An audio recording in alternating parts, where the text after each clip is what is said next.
I'm Helen Moore. I'm a Fellow in English at Corpus Christi in Oxford. And I'm Gordon Campbell. I'm Fellow in Renaissance Studies at University of Leicester. And we both share an enthusiasm for the King James Bible. I was one of the curators for the Wadham Library's King James Bible exhibition in 2011, which celebrated 400 years since the publication of the King James Bible. And I once wrote a book on the King James Bible a few years ago, and for the last 7 years I've worked for a museum of the Bible in Washington, D.C. And it's a delight to come here to Wadham to see your newly restored King James Bible in all its glory. It's open here at the title page, which is an engraving by Cornelius Boyle from Antwerp. The title page is immediately striking in its architectural structure and its alliance of key iconography from the Old and the New Testaments. So at flanking the central panel, you have Moses on one side and Aaron on the other. And in the corners, you have the 4 writers of the Gospel. Above the panel with the title, you have the lamb, one of the figurations of Christ in typology, and then underneath the pelican feeding its young, which is always very appealing to me because that is also the symbol of Corpus Christi College. We have a pelican in our front quad. But rather more bloodily, it's feeding its young from its own blood. The image of the crucifixion. It doesn't sound like a very appetizing meal to me. Now, can you identify the people?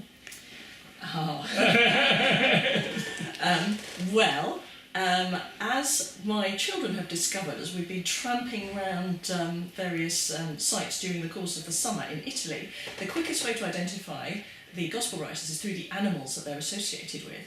So in the top right-hand corner we have St. Mark with his rather benign-looking lion, which anyone who's been to Venice and seen St. Mark's Cathedral will recognise with the lions that are in the square in Venice. Down on the right, St. John with the eagle, which you should read because eagles can stare into the sun. Luke with his ox, and then Matthew up here in the top left-hand corner. This is a very interesting page for many reasons. At the top there are a few letters in Hebrew. They spell the word that was written at the time as Jehovah, and we now tend to say Yahweh. You can tell that this is not a forgery because over the H, the second letter from the right, there's supposed to be a dot. And in forged copies there's always a dot, and in real copies there's not a dot. So that's the Father, Yahweh, and then the dove represents the Holy Spirit, and then the lamb represents the Son. It's the first time a Trinity has appeared on the title page. In terms of Moses and Aaron, they had only appeared on 2 very obscure Bibles in Louvain, deeply Catholic place. And it's interesting to ask why, not Moses, but why Aaron appears here. And the answer is that he's a priest. And the King James folk and King James himself thought that the Bible should not be read by just anybody, that it should be understood through the mediation of the priest. And that's why Aaron is here. It had never happened before in England. They'd never been paired in England. But subsequently, in Anglican churches in the 17th century, there were many church paintings in the churches that showed this same pairing of Moses and Aaron. There are a couple of other things. Saint Peter is here, and he's holding the keys.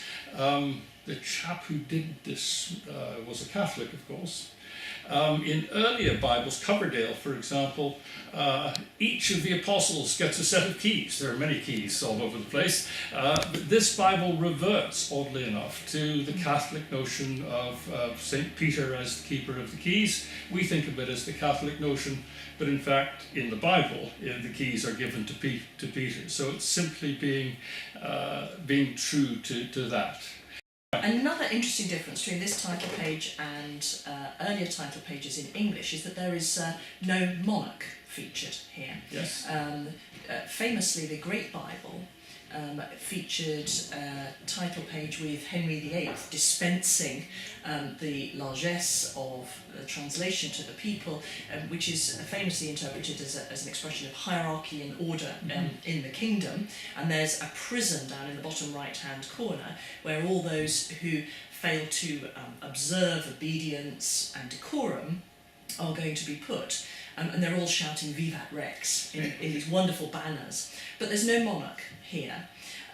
Another interesting point is that this is not signalled on the title page as a Bible that is authorised. It says it is appointed to be read in churches. So although this is called the authorised version, it doesn't declare itself to be so. So many people prefer to call it the King James Bible rather than the authorised version. And fascinatingly, when it was first printed, it was often referred to as the New Translation. The idea of it being King James's Bible was a Scottish invention, wasn't it? Yes. Where it was actually thought of as King James's Bible, because King James, of course, was King James VI of Scotland. And so it is to the Scots that we have the idea that this is the Bible of King James, rather than just as it was typically referred to at the time, initially, as the New Translation. You can tell from my name that I'm of Scottish ancestry. So I take the view that all good things are invented in Scotland, stolen by the English, and then sold to the Americans. And that, in a sense, is the story of the King James Bible. The initial idea of a new translation arose in Scotland in 1601 when the Church of Scotland met, and James was there, and they decided to have a new translation of the Bible. What happened was it was referred to a subcommittee, and we're still waiting for that subcommittee to report. But when James, 2 years later, became King of England, the idea was still in his head. And as a result, when it was proposed, this was the Bible that emerged from the proposal.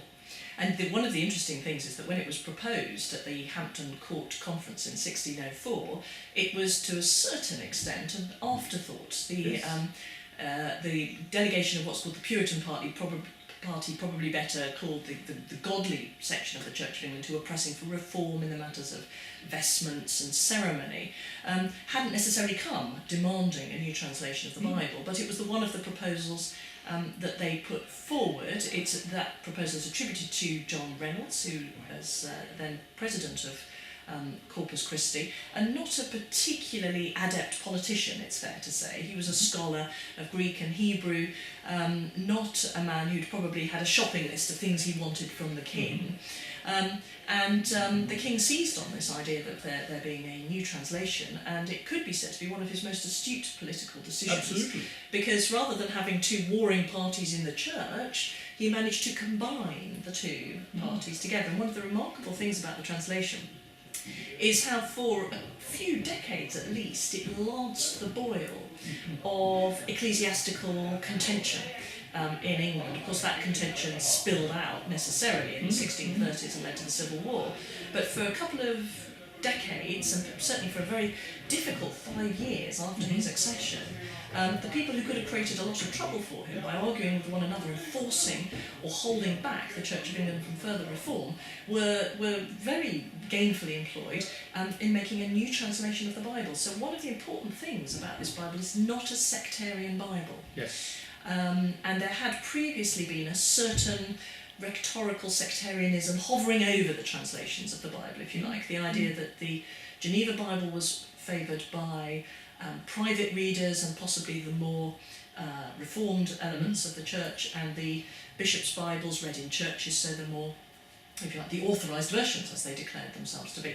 And so that, if you like, I wouldn't say necessarily that it was a plan, but it was a very canny piece of Scottish politicking, if you like, that James did. And the fact that it's in English is significant. Yeah. I mean, people whispered behind James's back that he could speak Scots and Latin and French, but he couldn't speak English.